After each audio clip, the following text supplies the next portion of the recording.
বাবা ছেলে ইউটিউবার, কিন্তু তারা এখন পুলিশের জাল। কেন? কারণ তাদের বিরুদ্ধে ধর্ষণের অভিযোগ। ঘটনাটি ঘটেছে হারোয়ায়। ব্ল্যাকমেল করে এক নবম শ্রেণীর ছাত্রীকে ধর্ষণের অভিযোগে জালে পুলিশের বাবা ছেলে।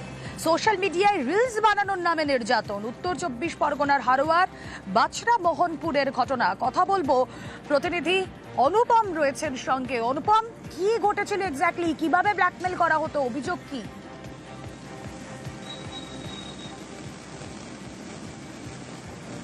দেখো, এই যে হারোয়া থানার বাছড়া মোহনপুর এলাকা, এখানে অরবিন্দ মণ্ডল নামে এবং অরবিন্দ মণ্ডল এবং তার ছেলে এখানকার নামকরা ইউটিউবার, এবং সে তারই এলাকার একজন নবম শ্রেণীর ছাত্রী নাবালিকা, তাকে নাচের রিলস বানিয়ে ভাইরাল করার প্রলোভন দেখিয়ে তার অশ্লীল ছবি তোলে এবং সেই অশ্লীল ছবি ভাইরাল করার ভয় দেখিয়ে অরবিন্দ মণ্ডল তাকে ধর্ষণ করে।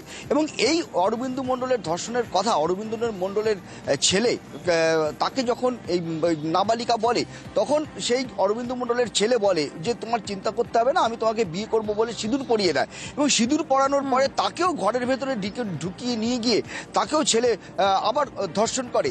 এই বাবা এবং ছেলে দুজনেই মিলেই কিন্তু ধর্ষণ করে। এরপরে মেয়েটি কান্নাকাটি করতে থাকে, গভীর রাত হয়ে যায় এবং ওই মেয়েটি পরিবারের লোকজন যখন তাকে খুঁজে না পায়, তখন এই অরবিন্দ মণ্ডলের বাড়িতে গিয়ে সেই মেয়েটিকে উদ্ধার করে এবং কান্না অবস্থায় এবং অসুস্থ অবস্থায়। তখন পুরো ঘটনা নাবালিকার কাছে শুনে হারোয়া থানায় অভিযোগ দায়ের করে এবং ওই অভিযোগের ভিত্তিতে অরবিন্দ মণ্ডল এবং তার ছেলেকে পুলিশ গ্রেপ্তার করেছে এবং আজকে অরবিন্দ মণ্ডলকে 5 দিনের পুলিশি হেফাজত চেয়ে বসিরহাট মহকুমা আদালতে পাঠাচ্ছে এবং অরবিন্দ মণ্ডলের ছেলেকে জুবিনাইল কোর্টে আজকে তোলা হয়েছে। এবং এই পুরো বিষয়টা কিন্তু পুরোপুরি খতিয়ে দেখছে হারোয়া থানার পুলিশ। এবং এই যে 5 দিনের পুলিশ হেফাজত যেটা চেয়েছে, আদালত দেখার যে কতদিনের পুলিশ হেফাজত তাদেরকে দেয় এবং তারপরে কিন্তু আরো তদন্ত এগিয়ে নিয়ে যাবে হারোয়া থানার পুলিশ, এমনটাই কিন্তু আমরা জানতে পেরেছি। বেশ,